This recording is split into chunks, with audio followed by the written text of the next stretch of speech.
This episode of Dueling Ogres is brought to you by DOS Keyboard. The DOS Keyboard 5Q is a smart RGB mechanical keyboard allowing users to display color notifications on each key. Notifications can come from applications such as Twitter, Gmail, eBay, Facebook, and many others. Hundreds of applications can be configured with IFTTT and Zapier, transforming the 5Q keyboard into an RGB dashboard. Are you an Uber coding nerd? An Open REST or the Representational State Transfer Architecture API is also available for programmers. If you're interested, click the link below to find out more.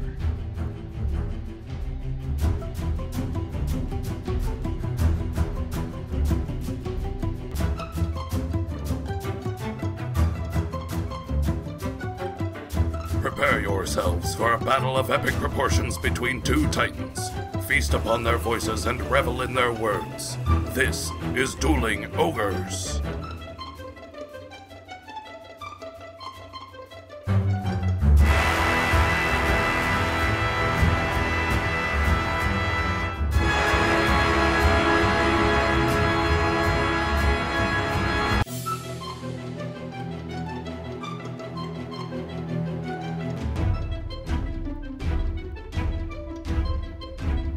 Hello, Ogres, and welcome to episode 165. Thank you for joining us, as always, on this balmy Tuesday evening, Earth date September 4th, 2018. I'm your host, Remington Hitchcock, and with me, as always, my co-host, Brandon Full. Say hello, Brandon. Hello. Did you like the Crazy Jowls? That was good, yeah. Yeah? I'm a fan of the Crazy Jowls. You love it when I do the Crazy Jowls. I do. Does it remind you of the sweeping oceans in the Baltic Sea? It reminds me of taking a small raft out into the Indian Ocean and just letting the waves take me away. Or Boss Nass. It also reminds me of Boss Nass from Phantom Menace. Why did he do that? That was so stupid. I don't fucking know. Why did any of the Gungans do anything? I liked how Boss Nass looked, though. Yeah, I mean, the design of them were good, but I just didn't like... I kind of felt like they were trying to make them... Not the Jawas. The Ewoks? Yeah, it kind of felt like they were trying to make them the Ewoks of the episode 1.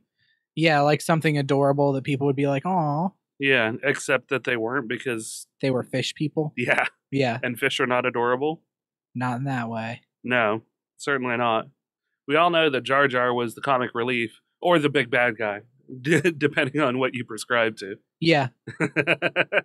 Which was a good theory. Yeah. Not a true theory, but it was a fun theory. Yeah, it was definitely a fun theory. I liked it. I liked the amount of bullshittery that happened in that theory. Yeah. Yeah. It was tied just enough in reality to make it seem plausible. Yeah. While also being completely implausible. Yeah. So what's been going on, Barfoo? Not a whole lot, really. Yeah? My big thing, I played Pathfinder 2, the playtest. Yeah?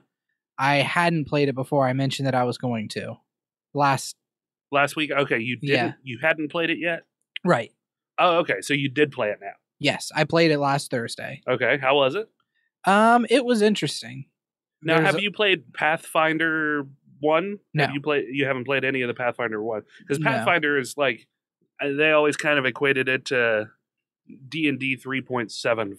Yeah, that's what I always hear. This goes an entirely new direction. With it. Really? Yeah, it's to look at the rules are completely foreign to most of what you would have played in like 3.5. Oh, wow. Yeah. Like every turn, this is the big example. Every turn you have 3 actions. Okay. And you can do whatever you want in those 3 actions. You can move. Yeah. You can move, attack, move. You can attack 3 times. So a first level character can get 3 attacks in one turn if they're standing still using their 3 actions. Huh. But you take negatives. So first one's free, second one's a -5, third one's -10. Oh, wow. That's some huge minuses, though. Yeah. Because let's put a sword in my hand, right? Sure. My sword? Yeah. Any sword? Any sword. Okay. Any old sword will do. Any old sword in the... Sword in the stone, sword in the storm, sword in the scabbard. I like it. Thanks. All of those I liked. Take your pick, listeners. So we put a sword in my untrained hand. You know, The extent of training that I have with a blade is reading how to do some stuff from, like, the Star Wars lightsaber guide. Yeah. Which, to be fair, when the people who created that stuff, they did base it in sword reality, but doesn't mean that I am in any way proficient. Yeah. I would argue you're very not proficient. Exactly. Yes. I would side with that argument. In 6 seconds, which is what a round would be. I'm not sure if a round is still 6 seconds, but we'll say it is for the sake of this. For the sake of the argument. I could probably swing a sword at least 3 times. Yeah. I could probably swing that sword at something within 6 seconds effectively twice, I would say. Yeah. The third time, after cutting into it once or twice, depending on how I cut into it, and depending on how much the sword got stuck in whatever I was cutting into. Like if you're attacking a sweet Christmas ham. Yeah, if I were attacking a sweet Christmas ham, I would have no problems getting off at least 2 not necessarily sword-wielding accurate hits, but I could hit it a couple times in 6 seconds efficiently. Yeah, so then the third time you get the -10. So then the third time I would get a minus. I wouldn't say that would be a -10, though. I wouldn't say that I'd take a -5 on my second swing. I think it's just to balance out the fact that a first level character can get 3 attacks. Because if Sure. a first level character can get 3 attacks, then all monsters can get 3 attacks. Yeah. And you think about D&D where you have like a second level monster you're going to fight and they get like a +10 to hit. Right. Canceling out that third -10 and you're going just straight off the die roll. Yeah, but why do we have to be fair to the monsters? Pathfinder monsters are no joke either. Oh, yeah? Yeah, they were hitting so hard in the playtest. Like the playtest is made, you have a questionnaire to answer at the end of the playtest, like how many times did you die? How many times did this happen? Did that happen? Blah, blah, blah, during the quest. Yeah. And one of the questions is, how many times did the fighter die? Yeah. Because they just, reading the actual, as the DM reading the book, you know who to attack. So the monsters will say, focuses on the fighter first.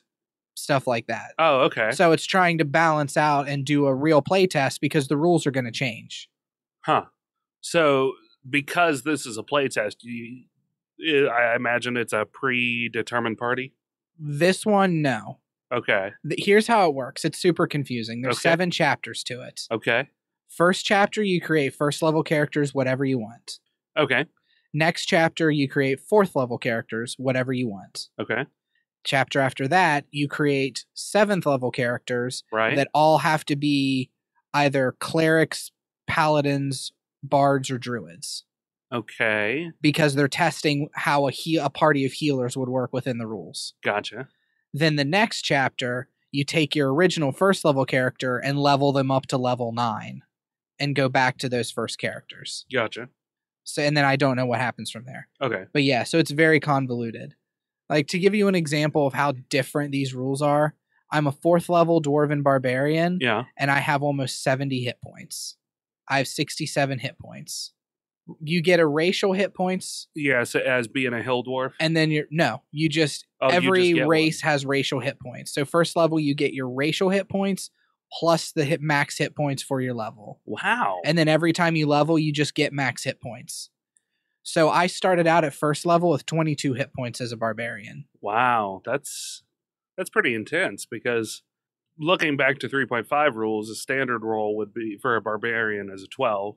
Yeah. And for a first level creation, you take your full hit points and then you would add your con modifier. Mm-hmm. So And you then can be whatever close to racials. 20. Yeah, and then whatever racial. So say if you were a dwarf and you put an 18 in, you rolled an 18, and then you got a +2 for Constitution. I guess that's not too far off then. So If you're adding plus would 4 be- each time. that would be a 6 plus 12. That would be an 18. So Yeah, yeah, it you'd would be, put it the same. Yeah, you're right. it would be really close. You'd be Assuming within you're 4 hit rolling points. maximum. Yeah, Assuming you're rolling a 12 every time. yeah. So first level, you could get really close, and then if you took the toughness feat, you get an extra +3. So Which that'd is put such you a at waste of a feat. Yeah, so that would put you at like 22 or 21, sorry. So I mean, yeah, you could get there, but sounds like it's a hell of a lot easier to get there. Yeah. You don't have to waste a feat slot. You don't have to have an 18 in your con slot and then get a +2 to make it a 20 to make it a +6. You also get racial feats. Yeah. So, like, because I'm playing a dwarf, there's a list of first level, they're called ancestry feats. First level ancestry feats that I get to pick from. And then I think at 5th level, you get another ancestry feat you unlock. But the ancestry feats are stuff like sturdy, you're harder to push down. Yeah. The one I took because I spec'd myself to be a barbarian that can run as quick as possible and just run and hit hard. Okay, right. So just a fucking tank of a charging powerhouse. Yeah, exactly. Right, okay. So the one that I picked lets me run across uneven ground without taking any minuses to it. Nice, that's called like Rock Runner or something. Yeah. And then you also get feats for your class. You get barbarian feats too, and every class gets them. So for my barbarian's feats, I took one that lets me take 2 actions. And here's where Pathfinder's kind of cool, is you have more powerful things that let you take multiple actions. Okay. So you can cast this spell and it takes 2 of your 3 actions to do it. Right. So you can cast a spell and move and you can cast a powerful spell. Like a magic missile is going to take 1 action out of your 3. But like a fireball might take 2 or even 3 to cast. I have one where I can dash up to something and then attack it without taking any minuses, and that takes 2 attacks.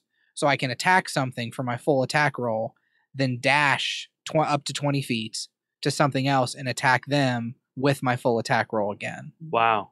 But my favorite, and I'll get off Pathfinder 2 here in a second. Oh, it's fine. My favorite is I took one that when I'm raging, my climb speed and swim speed are the same as my foot speed. Oh, wow. So we were like in a tunnel between 2 cliffs, basically, and we were pigeonholed in. There was just like a tunnel between 2 cliffs. So there was a cliff on either side of us with a path that went between it, kind of like a scar in the path. Okay. And we were stuck in a line. So there were gnolls that managed to like kind of funnel us in. So 3 gnolls could attack the person in front, but only one of us could attack at a time. So we kept having to attack, back up. Next person goes into attack, which provokes attacks of opportunities. Right, yeah, like it was brutal. Yeah. But I raged, and I was just allowed to, climbed up the side of the cliff and around at my full speed and just jumped behind them and attacked them while raging. Nice. Yeah. And barbarians can rage as much as they want. Oh, wow. It's like, I know in 3.5, it's you get like 10 rounds, or you get so many rounds equal to your constitution modifier plus your level or something. Yeah, something like that. I don't remember exactly what it was. But I mean, it was a substantial and usually an adequate amount. It was typically enough to end a fight with. Yeah, for sure. But you were left fatigued afterward. This one, you rage for 3 rounds. Yeah. You're fatigued for a round. Then you can rage again. Do you have so many rages per? No, you can just... Nope, you can just rage all day. Yeah. You can just be like the internet. You can just rage at everything all the time. I'm so angry! The thing that you said made me angry!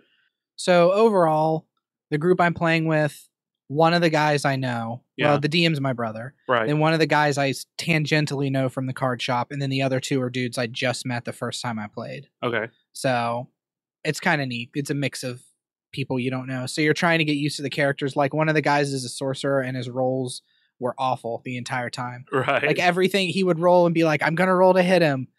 Fine. I finally fucking hit him. I roll 2d12, literally 1 and 1. And the big bad guy saved. So he takes half damage. So he's like, all right. And he takes 1 damage. That sounds like Eric rolling this Sunday before last. God, I'm glad the curse passed off of me, because playing our 5e game, my rolls were miserable for the longest time. For sure. Now you're the DM, so you'll be able to roll crazy rolls all the time. I'll just make them up. Yeah. Just like, oh, weird, monster crit again. Yeah. That's always seemed to be how your rolls went. If you were the DM, you'd do all right, but when you're the player, your rolls are terrible. Yeah. One more little thing with Pathfinder 2 before I get off the subject that I think is a neat aspect of it. Yeah. Is, okay, say you're like a 9th level character. You get like a plus 12 to hit. Okay. You're fighting a goblin for whatever reason. A goblin has an AC of 12. Right. You roll double their AC, it's a crit automatically no matter what. Oh. If you get, or not double, if you get 10 over. So if you roll a 22 on something that has an AC of 12, even if you only rolled a 10, it counts as critical damage. I mean, that makes sense. Yeah, because it's like I hit their AC by so much that I got critical. That on it's it. basically just a crushing blow. Yeah, it Well, works. They're so out of your league that Exactly. Yeah. Which is neat, and it works the other way too. If you get 10 below something's AC, it's considered a critical fail. Yeah. There's not really any rules for critical fail, so it doesn't matter. But that's more for like saving throws and shit. Right. Okay. So if you miss a saving throw, all spells have critical damage now too. Yeah. So if you hit their AC over 10 with a fireball, they're going to deal and get an extra like 4d6 damage or whatever it is. Right. So that's kind of neat. Hmm. I'm torn on it, really. It's new, so I don't like it because it's new. Right. And there's just so much to learn. Like, I still was trying to learn Starfinder, and now I've got an entirely new fucking thing to learn. Yeah. Well, at least it's going to keep you busy. I played one session and then went out and bought the Pathfinder Playtest rulebook. God, it's so big. Yeah, I know. It's not a hard copy or a hardcover. Well, yeah, most of these books will actually come in a hardcover, but this one's a paperback. But it's still... That's the character sheet you're looking at there. 428 pages of information, 2 pages that are the character sheet, and the character sheet, instead of being portrait, it's landscaped, which I like, kinda. There's just so much information on that sheet, isn't there? There is, but there isn't. I mean, there's really no more information than there was on a 3.5 sheet. You know, we'd have 2 to 4 sheets for 3.5. Yeah, that's true. So this is 1, 2, 3 sheets that they have. The first sheet is all your basic stats, your skills, your saving throws, your weapons, speed, and all that, and that's pretty standard. The next sheet has your feats, your ancestral feats, your general feats, etc. Magic and alchemical items. A very small slot for equipment. I always hated that. I never understood why you would have such a small place for equipment. Yeah. You know? That bugs me too. Yeah. It drives me nuts. We've got fucking... So we've got a list here for class, feats, and features. There's 4 class, feat, and features that you can get for just that section for first level. Yeah. And then it goes 2nd, 3rd, 4th, 5th, all the way up to 20. So you get 1 every level, but you get 4 at first level for your feats and features. And then you have an ancestry feat, a skill feat from your background for first level. Then you still have the general feats that you get 3rd, 7th, 11th, 15th, and 19th. That's a crazy amount of feats. Yeah. And each of them do neat stuff. Like, I legitimately felt different enough from the other characters. Yeah.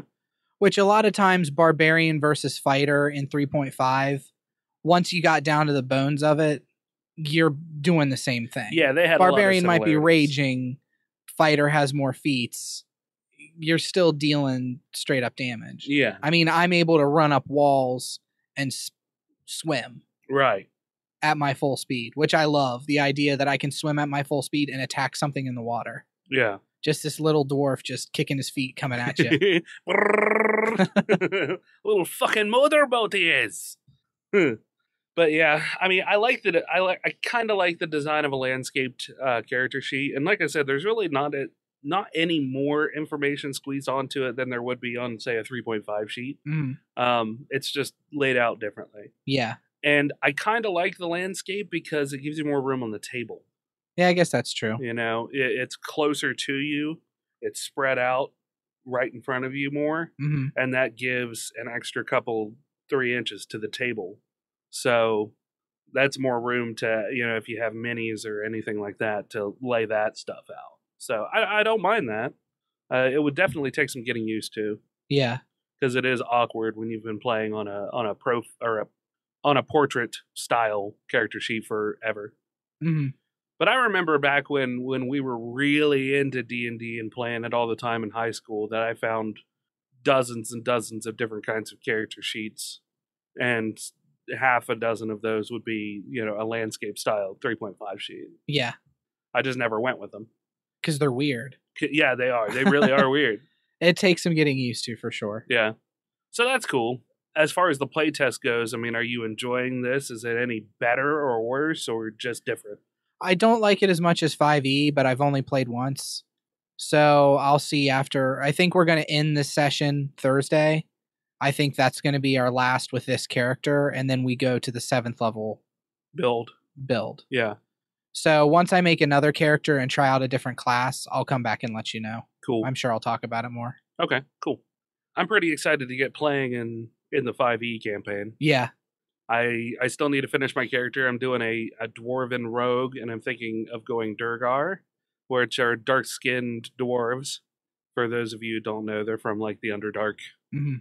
They have a light sensitivity, so we are not known for doing a lot of dungeon delving, not a lot of underground stuff, and you take negatives being a Durgar if you're out in the open, like if it's sunny outside. Oh, really? Yeah. So it'll be interesting to have that as my handicap, but at the same time, I'm playing a rogue, so to me, it makes more sense for me to be the thiefy shadow in the night, and I would just do everything at night anyway. Yeah. So we already have a character who is half drow and half tiefling, right? Yeah, she's half drow, half tiefling. Yeah.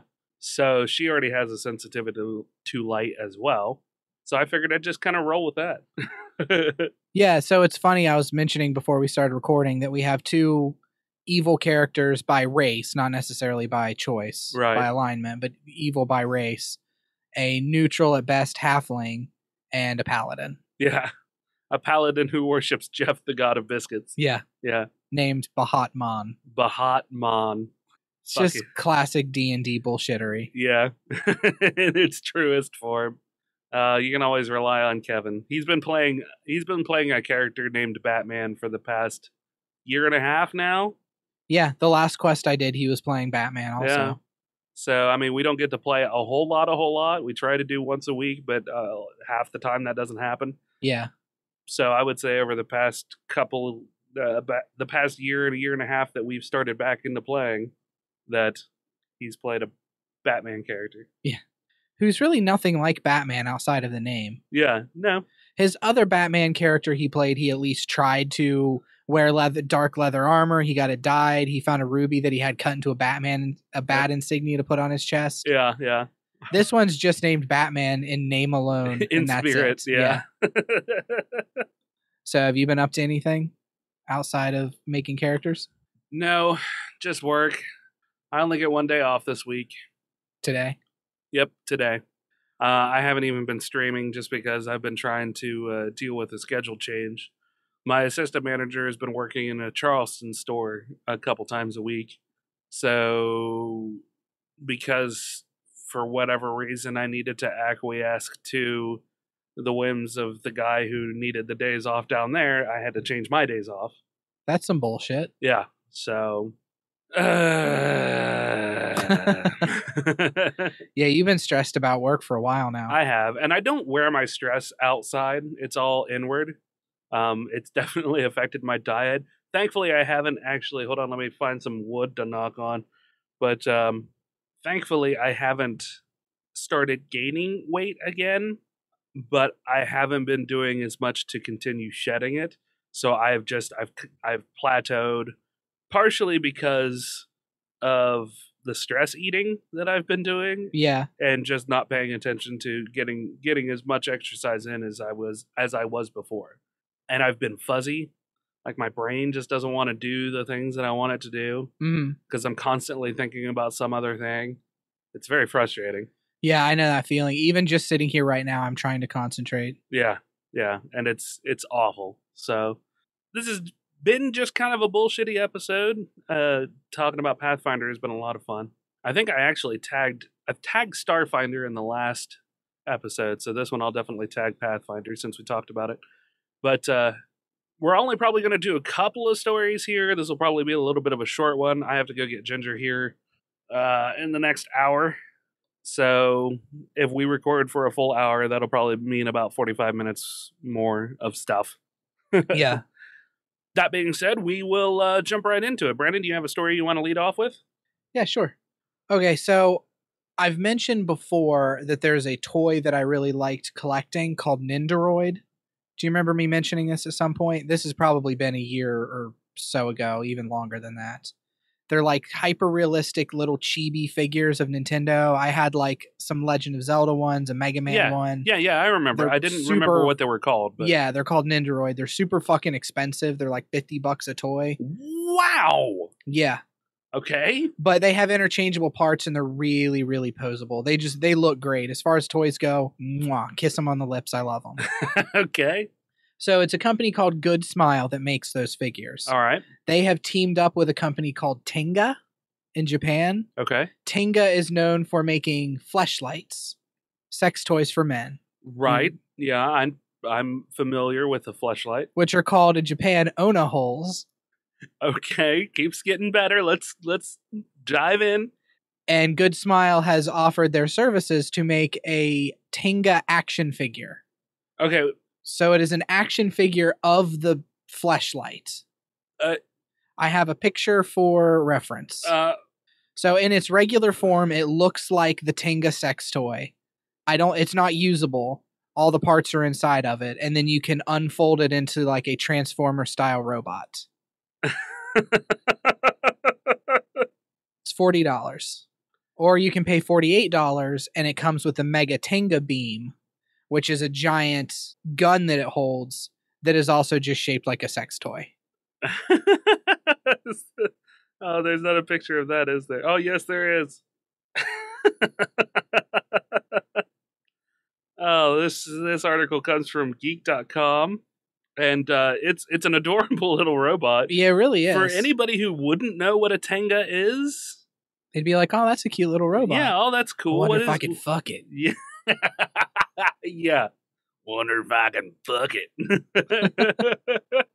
It's super cute. I mean, I'll give them that. Even the Tenga itself, if that's what it looks like, it's a very sleek looking sex toy. It's very innocuous, you know. Like, I guess you'd have to know what it is. He comes with a hammer automatically that he can use as a weapon. Right. It's a squeaky hammer. And yeah, the Tenga beam is twice the size of him. Oh, was that the hammer that I saw? That's the Tenga beam. Holy balls. Okay. Did I not scroll down far enough? Yeah, you didn't scroll down far enough. Jesus God. That is awesome looking. The red hammer is a big, dumb, squeaky hammer he can hold. The Tenga beam gun is a little laser pistol that also looks like a Tenga sleeve. If that isn't enough, the Tenga robot with Mega Beam set includes the Mega Tenga beam, a big laser cannon that looks like, you guessed it, a Tenga sleeve. And then they translated the marketing copy that describes him to English. Oh, did they? I didn't see that part. Yeah, they did. And I'm going to go ahead and read it for you now. The famous Tenga design has been transformed into a robot? At first glance, it looks like a normal Tenga, but in the crucial moment when the utmost courage is necessary, it transforms into its robot form to keep pushing you forward. This is Tenga Robot. It transforms completely from Tenga to robot form. While in Tenga form, it's about 8 centimeters tall, roughly half the size of an actual Tenga, but transforms into a robot form just like a classic toy. The red hammer that brings out confidence with a single strike, as well as the Tenga beam gun, are both included as attachable parts. As a first-run limited edition item, the Mega Tenga beam also comes included in this special set. Who is this for? I don't know. Because I feel like it's for perverts. Those super perverted weeaboos. Yeah. Yeah. I think that's all. I think that's who it's for. Or anybody who, unbeknownst to them, buys this toy thinking it's super adorbs. They don't know what a Tenga is. And they don't know what a Tenga is. Here you go, Johnny. Here's a little robot toy. It's a transformer. Just don't fuck it. I mean, why would you? It's just a little robot toy. What a weird thing to say, Grandma. Yeah. She says that after everything she gives him. Do you want a Werther's original? Just don't fuck it. Here's a lifesaver. Don't try to fuck it. Well, I mean, lifesavers are just, they're... Yeah, but what if you were eating it first and it got to those little shards, you know? It's just a little circle shard and you try to fuck that? No, you eat it after. All right, so I'm going to go ahead and move on to the next story. Brandon. Yes, Remington. You like Nicktoons, right? I love Nicktoons. Only on Nicktoons. Nick. Last week, Engadget reported that the streaming service VRV is now home to a slew of Nickelodeon throwbacks. With a new streaming channel called Nicksplat, VRV is offering users access to shows like All That, Doug, Rocko's Modern Life, Cat Dog, Clarissa Explains It All, Keenan and Kel, Legends of the Hidden Temple, Salute Your Shorts, and Are You Afraid of the Dark, and the Wild Thornberries. Oh, wow. In all, there are 21 titles available at launch, with more on the way. To celebrate the launch of Nicksplat, VRV will be putting on a childhooding tour with events that include cartoon viewings, a cereal bar, and 90s themed photo activation. The first stop will be in Santa Monica on September 7th, which this episode might be out by then, I don't know for sure. And more dates will be announced soon. You can get full ad-free access to Nicksplat for $6 per month. It's also included in VRV's premium bundle, which costs $10 a month. So I've never heard of or used VRV. Yeah, I have no idea. It's just another streaming service, apparently. Oh, it has Harmon Quest on it? Yeah, it looks like it has Harmon Quest. It looks like it has some Dragon Ball. some anime on it as well. They've got a 30-day free trial that you can try, and then $10 a month after that. Cancel anytime, as most of these things do. They feature stuff from Cartoon Hangover, Crunchyroll, Curiosity Stream, Drama Fever, Funimation, Geek and Sundry, Mondo, Mubi, The Nerdist, Nick, Rooster Teeth, Shudder, and VRV Select. So they don't give a whole lot past that. There's some good stuff on there. Yeah, looks like it. Gattaca, My Hero Academia, which has been very popular in the anime circuit recently. Yeah, it has. I've watched 1 or 2 episodes. I haven't watched enough to know what the hell is going on. And anime is one of those things that if you're not watching it every week, it's very easy to lose track of what the hell is going on. So, yeah, it looks like they feature a lot of anime, some experimental animation, as they dub it here. Super Science Friends, Space Dandy. Anyway. Go check it out, vrv.co, if you're interested. We are not affiliated with them in any way. Neil Gaiman's Likely Stories. Huh. That's what caught your eye? Well, Neil Gaiman always catches my eye. Oh, Neil Gaiman. I thought you said Neil Diamond. No, Neil Gaiman. Oh, okay. Neil Gaiman always catches my eye because you like Neil Gaiman. So, oh, yeah. Stargate SG-1, okay. Neil Diamond's Likely Stories. I don't know. I think I might be more apt to watch that. There's a lot of stuff on there. Looks interesting. $10 a month and a 30-day free trial. Might be worth checking out. Maybe there's something you can get out of it. Chalk Zone, for any of you newer kids who like that stuff. Chalk Zone was not a terrible show. It was interesting. Well, that's exciting. I might genuinely check that out. I love the old Nickelodeon shows. Yeah, for sure. I wouldn't mind getting back into watching Rocko's Modern Life and catching it more as an adult.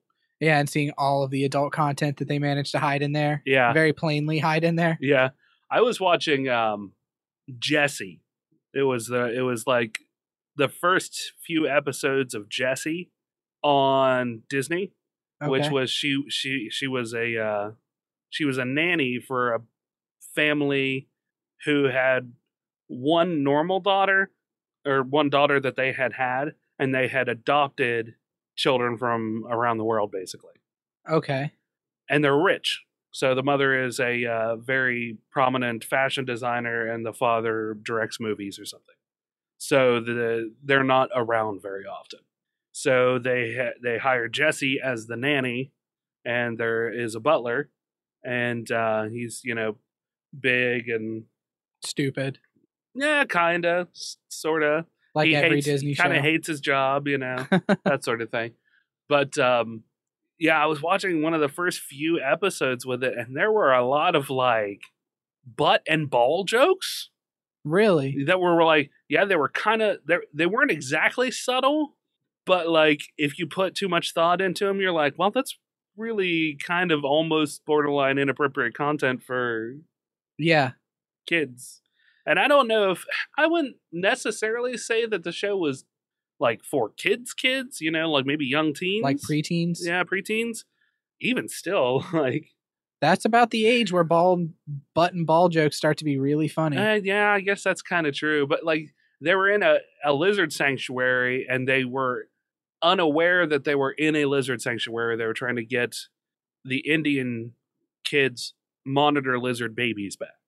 So he has a monitor lizard as a pet, and this monitor lizard had babies. Mrs. Kipling was the name of the monitor lizard. Is the name of the monitor lizard? Yes.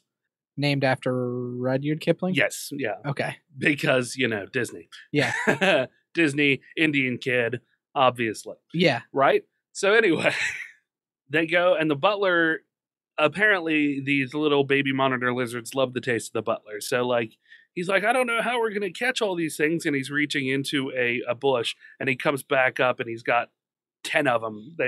10 of them, one on each finger. And she's like, well, shouldn't be that hard. You just caught 10 of them. And then you hear, I can't remember if you hear like a couple of audible snaps or something. And he goes, oh, now there's 12. Wow. Yeah. And it's just like, that's a straight up ball joke. Yeah. That's what the that monitor is. Lizards bit his genitals. They bit onto one of each of his testicles. That's what that was. And you could argue that my mind, dirty as it is, went there. Maybe they jumped onto his feet, but that's not what they're insinuating, because he had a slightly higher pitch in his voice. Yeah. Yeah. So that's where they were going with that. I think you're just becoming an old fuddy-duddy. I thought it was funny. I was just surprised. Yeah. I don't like ball jokes in my TV. No, I don't like ball jokes in my child's television shows. I think you need to get these ball jokes out of this podcast. Yeah. I'm going to bleep them all. That's even worse. And then the lizards bit on his poop. What? What was happening in this Disney show? I have to watch it. Disney, if you want us to rep Jesse for you, yeah, we will. For sure. Jesse has been off the air for a while now. That's fine. We'll bring it back. Yeah. Hashtag bring back Jesse. Hashtag ball jokes. For sure. I was looking more into the butler because I thought it was somebody different. But he has his own slew of little things that he's been in, and it was really interesting. I love looking at somebody an older actor who's in Disney stuff that I know that I've recognized. I'm like, what the hell have I seen him in? And I go on a hunt, on an IMDb hunt for this guy. He's done a lot of Broadway stuff. He's been in a couple movies. You go down that rabbit hole. Yeah. That mouse hole, I guess. Yeah. Mouse hole. Yeah, probably the more accurate. All right, what else you got?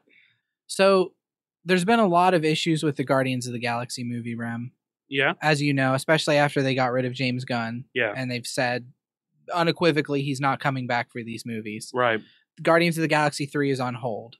More than anybody else, Dave Bautista, who played Drax, has been the most outspoken opponent to what Disney has done. Yeah, I was actually reading about this morning as well. So this is a quote that he gave on the Jonathan Ross show, confirming that the movie is on hold and explaining his ambivalent position on matters. This is from some website I forgot to cite. But I read that verbatim from a website. Right. Don't yell at me. Okay. He says, there's a bit of an issue. It's a bittersweet conversation. No, it's a bitter conversation because I'm not really happy with what they've done with James Gunn. They're putting the movie off. It's on hold indefinitely. To be honest with you, I don't know if I want to work for Disney. I've been very vocal about the way I feel. I'm not afraid to admit the way I feel. Yeah. So he is pushing for something. I heard that, he really, even if they don't bring James back, which, like we said, is a thing that they're not going to do, he doesn't want to see him do rewrites on the script. He wants them to use James's script, which I think I don't see why they wouldn't. Yeah. Just give him script credit, because they'd have to, legally they would have to. And it's a bummer that they're sticking to their guns about it. They're James Guns. Oh, Brandon. Ha ha ha. Oh, so bad. Gotcha there. Wow. Wow. Okay. Sticking to their James Guns about it. Yeah. Gets better the second time. It is. And, it cycles back to what end? Like, why stick to your guns about it? Everybody else was like, pretty much everybody else, except for the people who threw him under the bus, were like, nah, you know what? I mean, yeah, everything that he said was stupid and dumb and poor taste and, 10 years ago. So let's give him a pass because he's making great fucking content now. Mm-hmm. So it's dumb that they're sticking to their guns about it, and because it was a poor decision on their part. Yeah, I'm curious to see what happens with Dave Bautista because he's very outspoken about how he doesn't want this and he doesn't want that and he expects Disney to do this. Yeah. I feel like Disney's just going to let him go. Yeah. Yeah. But he, somewhere else in that, he said, for me, it's not, the money doesn't really matter. It's, I believe in what I'm paraphrasing some of it, but I believed in what James was doing and his ability to perform. And,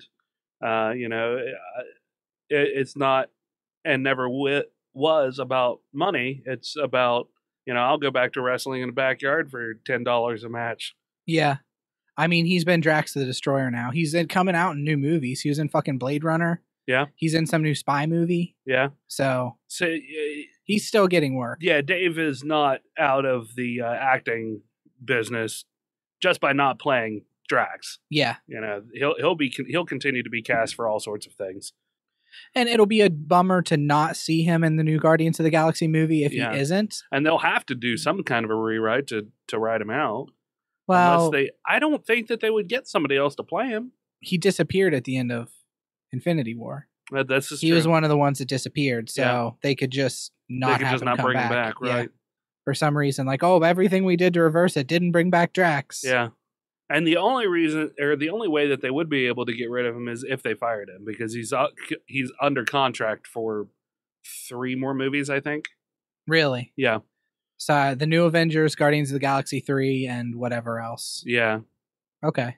So the only way to get out of, the only way he could get out of it without paying crazy fines, a shit ton of money. Yeah, would be to get fired. So. And who knows, maybe that's kind of what he's vying for. It seems like it is. It seems like he's doing it in a professional way. He's not bad-mouthing Disney and Marvel. He's just saying, I firmly and flatly do not agree with your decision. Yeah. Well, he did say he didn't want to work with Disney. Yeah. In that quote. Which isn't bad-mouthing, but it's walking a fine line. Well, I mean, did he say, what exactly did he say? Because you got to get the context right of it, really. He said, it's on hold indefinitely. To be honest with you, I don't know if I want to work for Disney. Yeah, so I don't know if. What's not being said there is, I don't know if I want to work with Disney if this is how, they're going to present and play the game. Mm-hmm. In this new society where people can have their entire careers ruined over a tweet 15 to 20 years ago. Yeah. So 10, 15, 20 years ago. And I don't blame him. I don't think anybody wants that. Yeah, it's a weird world we live in now. It is. With the internet and everything. It is. The internet is dumb. So now our next story from the internet. Let's go back to where we just all watched porn on it. Good times. Speaking of pornography, Brandon, over the years of becoming a podcaster, I've learned a lot about microphones. Yes. I still wouldn't call myself an expert by any stretch of the imagination. You're definitely getting there, though. Well, thank you. I appreciate that. I have walked a fine line in the past with the streamers that I talk to about microphones when they're asking, what kind of a mic should I get, Everybody's getting this is where this story is going, and I've talked about it in the past. Everybody's getting the Blue Yeti, should I get the Blue Yeti? And I try to shy them away from it if they don't want the biggest mic ever since an SM7B in their face while they're trying to stream. How big is the Blue Yeti? The Blue Yeti is... Is that the Blue Yeti microphone right there? That is a pretty big microphone. So before we get into the full height of it, let me give you just a quick rundown of it. It is a good microphone. Is that somebody's hands next to it? Yes. Jesus. It is a good microphone, and I don't want to say that it isn't. It's $130.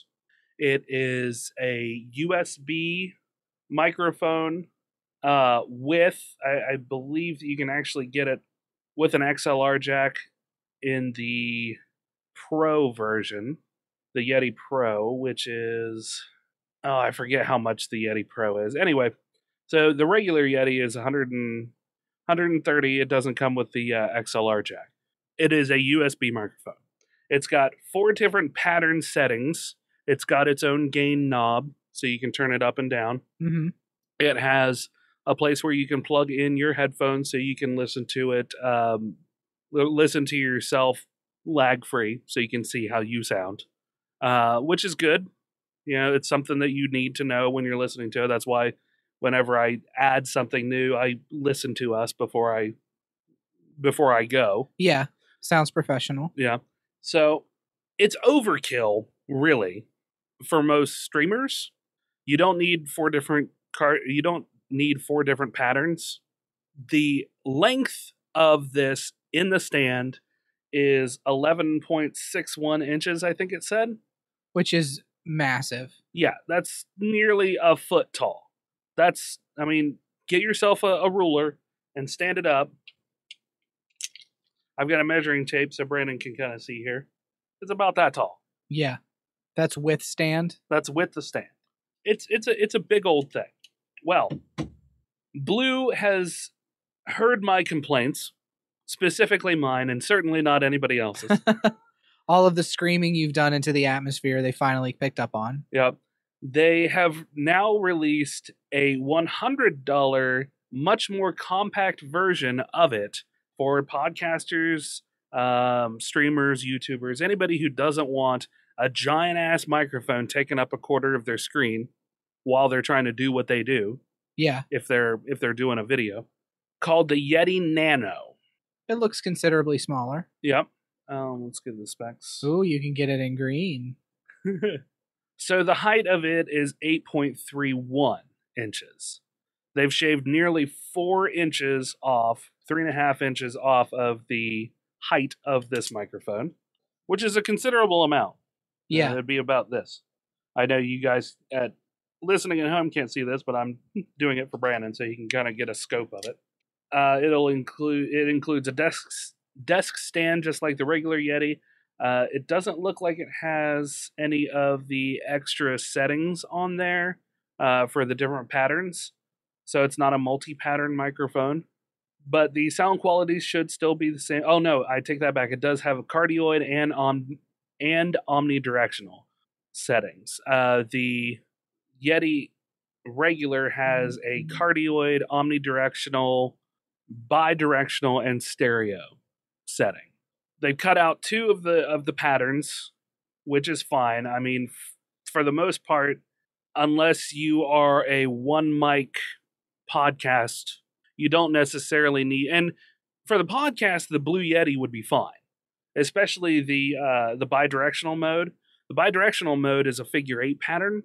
So if you imagine where the 2 bubbles come together on a figure 8, that is where the mic is, and there's one sensitive pattern to the front and one sensitive pattern to the back, and it rejects noise from the sides. So you could have 2 people sharing a microphone. Yeah, so if I were to put it on a stand right between the 2 of us, it would pick us up and it would reject the air conditioner that nobody can hear that's running right beside of us. Okay. Yeah. So it would reduce that noise, and that would be great for our particular setting if we didn't have 2 microphones. Yeah. The Yeti Nano has an omnidirectional, so it would pick up everything around us. It would pick you and me up, it would pick that up, it would pick the fan up over here in the corner, it would pick up whatever echo was going on in the room. You remember the Blue Snowball mic that I have? Oh, yeah. That I recorded D&D with? Mm-hmm. That has an omnidirectional setting on it. Yeah, I remember us recording that and how it sounded. Yeah, exactly. So, it was a bit cacophonous, especially if a lot of people were talking at once. Yeah, you got lost in everything. Yeah. So, with this much smaller profile, and still having the quality, because like I said, Blue makes a good microphone. Makes a solid microphone. They have a cheaper version of the Blue Snowball that's kind of garbage. Why is it garbage? And I only say kind of garbage because the only one that I have ever heard is one of our streamers has it, and it just blows him out. And I don't know if he just has a bad one, which is possible. And if you don't know, you don't know. You know what I mean? Yeah. Like, especially if you have no idea what a microphone is supposed to sound like, you don't know if it sounds bad or not.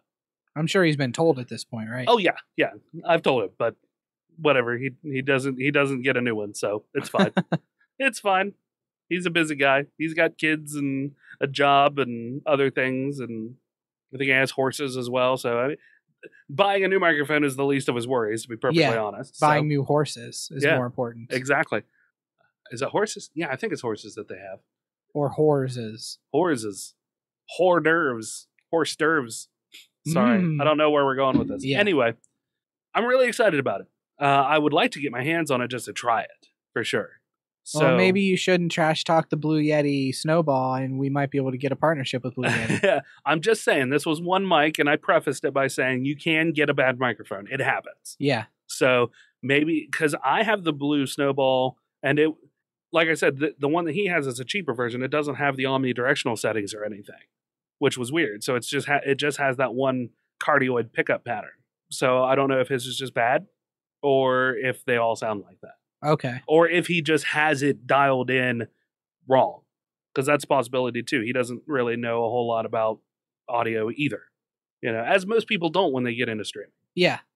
I'm willing to give that one a pass. But I would like to try the Yeti Nano to see how it sounds. Is it something you think you'd pick up?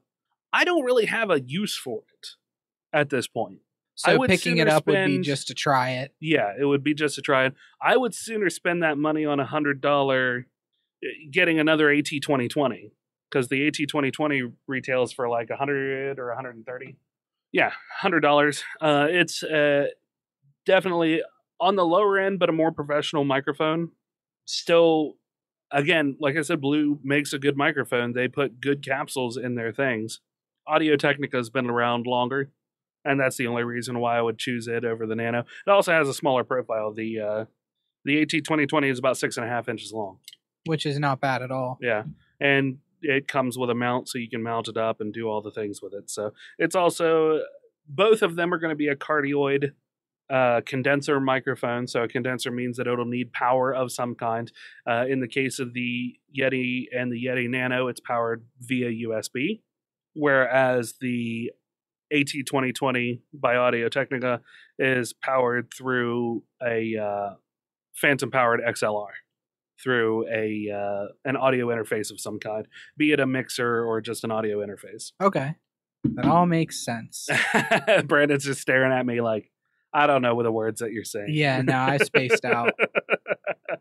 But anyway, if you're interested in that, and you don't want to pull the trigger on the Yeti, the big old fat Yeti, the Nano might be a very, very good way to go. Yeah. So I was pretty excited to see it come out.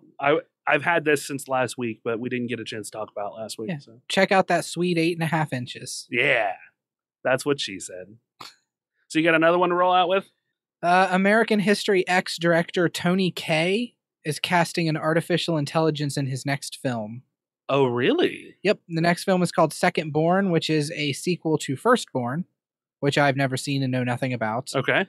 But he's casting an AI not just in his next film, but as the lead in his next film. Huh. And he and producer Sam Cozy hope that the robot will get SAG recognition. What exactly comes with SAG recognition? You can join the Screen Actors Guild. You can start to get hired in other movies. You have to be recognized by SAG to be able to do anything pretty much in Hollywood. It's like the Actors Union. Right. Yeah, I kind of knew what it was. I just didn't know. I didn't know what it meant to be recognized by SAG. Yeah. Huh. So yeah, there's not really a whole lot to that story, honestly. I don't know what to think about it. It's an interesting thing. What do you guys out there in listener land think of? Number one, a director casting an artificial intelligence. Number two, do you think artificial intelligence is to a point where we could cast one as an actor? Number three, what bearing would that have on the production itself? Would the AI ad lib, you know? I mean, it would have to be programmed to know the words. Yeah, it would have to be programmed to a certain extent, but we're programmed to a certain extent. So I can't, but would it be able to work off of its other actors in a believable sense? I guess it depends on what the story is. And I haven't seen this first movie, so I don't know what we're looking at in regard to it. Yeah, I mean, I probably should have looked up what Firstborn was about to get a general idea, but I did not. So Firstborn was a comedy in 2018. It's directed by Ali Achani and Sam Koze. Stars Val Kilmer, Dominique Swain, Denise Richards, William Baldwin, Tom Berenger. Had some decent names in it. Yeah. Tucker and Hamid are going to be grandfathers for the first time, but only if they can come together long enough to save their firstborn grandchild. All right. It was an indie comedy. I guess it's going to be released later this year. I don't... So it hasn't come out yet? Yeah, it says 2018. This article was August 15th, so not that long ago. So I guess it's not publicly released. It's an indie film, so it might not, come to this area. But I don't know. That's interesting. I don't know how, not knowing much about the first movie, how on earth they would tie that into a second movie. Firstborn, which will be released later this year, centers on a young married couple, Iranian-born Ben and American Kate, whose complicated first pregnancy forces their extended family from differing backgrounds to find common ground for the sake of the baby. The article goes on to say, so what does this have to do with robots? Nothing, apparently. So let's review how strange this is. The article goes on to read, Tony Kaye is making a sequel to someone else's movie, a movie that hasn't been released yet. Tony Kaye wants to cast a robot as the lead character. Okay, so he didn't even make the first movie. He has nothing to do with it. I was mistaken on that then. Yeah, apparently. Tony Kaye wants to cast a robot as the lead character in the movie. This movie doesn't seem to be about robots. Well, fair enough. When Stanley Kubrick was working on AI, he famously wanted to have an actual robot to play the robot boy at the heart of the story. Ultimately, he abandoned the idea because the technology just wasn't there yet. When Steven Spielberg took over, he wisely cast a human to play the character. Still, Kubrick's reasoning made some sort of sense. He was making a movie about a robot, so why not try to cast an actual robot? But Kaye's second-born apparently has nothing to do with robots at all.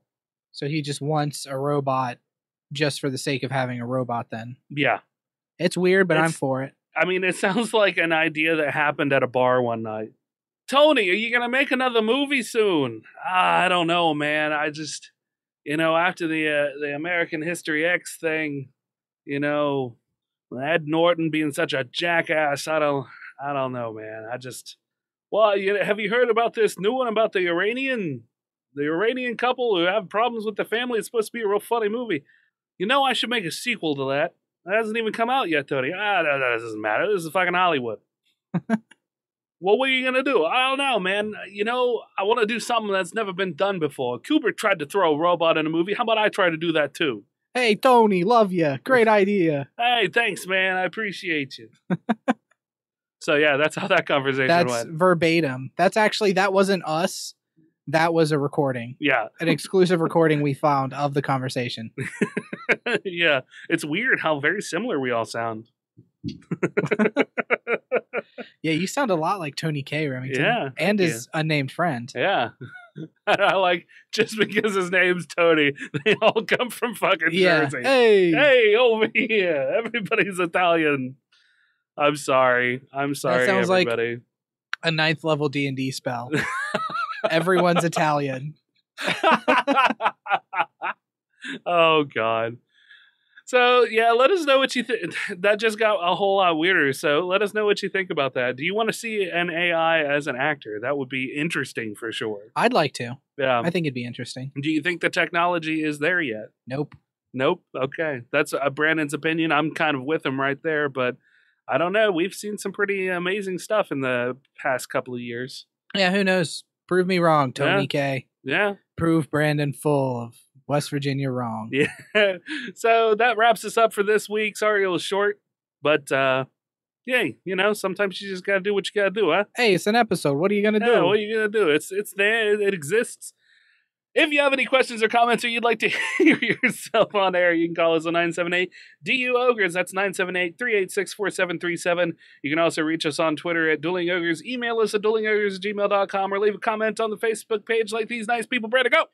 Viscount Terry W. Irvin II commented and said, when you gents joked about Mime School and then Mime School, I thought how boring a mime podcast would be. Maybe the Dueling Ogre should interview a mime about the topic, winky face. I'd love to interview a mime. Well, I've got news for you, Brandon. There's been a mime here the whole time answering questions with us. I didn't even see him behind that big shower curtain you have in here. Yeah. He's beautiful. What can I say? Only the best mimes for my boys. A mime is a terrible thing to waste. Who's next? I wasn't done with Terry's comment yet. Read the rest of Terry's then. He says, yeah, that individual who lost the NASA intern position due to foul and outright disrespectful tweets seems like a justified decision by NASA. And then the individual's buddies going after the national council member like that was going to change anyone's mind. I agree. That was a stupid choice. Yeah. Maybe a personal contrite apology before a public one would have had a more positive impact. Tough lesson. If the individuals involved actually learned anything from the sequence of events. To which I responded, I'd actually read a follow-up on that, what was her name? Something H? Natalie H, I think, or Natalie something like H that. or something like that. She did send him a personal apology, to which he apologized back. Naomi H, right. She apologized. He apologized back. He has tried to push that this not be a black mark on her record. Uh-huh. I think he said that he checked out, some of her work and stuff, and she definitely deserves to be there. So he doesn't want this to have a negative impact on her continued career. Okay. So if I remember correctly, he's like 70. Yeah. So, good on him for being a gentleman about it and just saying, I didn't want there to be a big story about it or hard feelings. I just didn't feel like that was an appropriate thing to do, which it wasn't. It was not. Yeah. So. And then Stephen Levitt commented. Slev86, twitch.tv/Slev86 if you want to watch him play Fortnite and rag on him for being bad. Don't do that. He's gotten much better, but he says, I get that it's freedom of speech for Twitter to an extent, but I mean, you're that smart to be an intern for NASA, but too dumb for social media. Come on, lady. LOL, in your next episode, you guys should sing the whole thing like you're in a Disney movie, LMAO. You guys nailed the Little Mermaid song and Lion King song in the last part. LOL. There you go, buddy. That was good, Brandon. That was my Disney. It doesn't really matter. You can just sing everything. I can sing everything. I don't think that we had anything else, so thank you both for chiming in. I was supposed to remind you, Remington, to stream plug Shaggy TV. Oh, yes. So if you want to check out Slev, you can check him out on twitch.tv/Slev86. That is his tag. Also, one of the other guys from my group had shouted us out several times during one of his streams. Twitch.tv Shaggy_TV. It's SHAGGYY_TV. So go ahead, give him a watch, a look, a listen. Slev primarily plays Fortnite and Destiny. Shaggy plays primarily Destiny, Overwatch, and a few other things as well. So a lot of first-person shooters, but both make very good content, and I appreciate them for giving us plugs, and we'll plug them right back. If you want to get your own plugs in, make sure to subscribe on our website at duelingogres.com for new shows, articles pertaining to some of your favorite geek news. Make sure to email us if you want to write your own articles, geeky articles or otherwise. Just let us know if you want to get something out there. I'll publish it. I don't give a shit. And finally, be sure to leave a 5-star review on iTunes or find us on YouTube, iHeartRadio, or nearly anywhere else you can find a podcast. What was it, last week? Or was it? Last week, yeah. Last week I asked you guys to head over to iTunes if you listen to iTunes and drop some review love, and I don't see any over there. I mean, I don't know. I asked you to do a simple thing, and I haven't seen anybody do the thing. So what are you laughing at me? Is that what it is? Calm down. What am I? Calm down, you? Remy. Calm down. Am I some sort of clown here for your amusement? You just listen to, you laugh at, and then you don't do anything else, huh? Basically, you just forget about me as soon as you turn it off, huh? Uh-huh. What the hell? It appears so, yes. Well, that's very disappointing. I have to say I am not a happy camper about this, but regardless, make sure to leave that 5-star review on iTunes or anywhere else you can find a podcast. So Sorry. Until next week, ogres. Keep your gloves blunt. And your tusk sharp. Good night. Oh! Whoa! Stop. Why did they let us continue doing this? I don't know. You'd think iTunes at some point would be like iTunes or the FCC or Google or anybody else. We're just gonna go ahead and put a kibosh on you guys right now. We're just gonna make you stop doing this thing.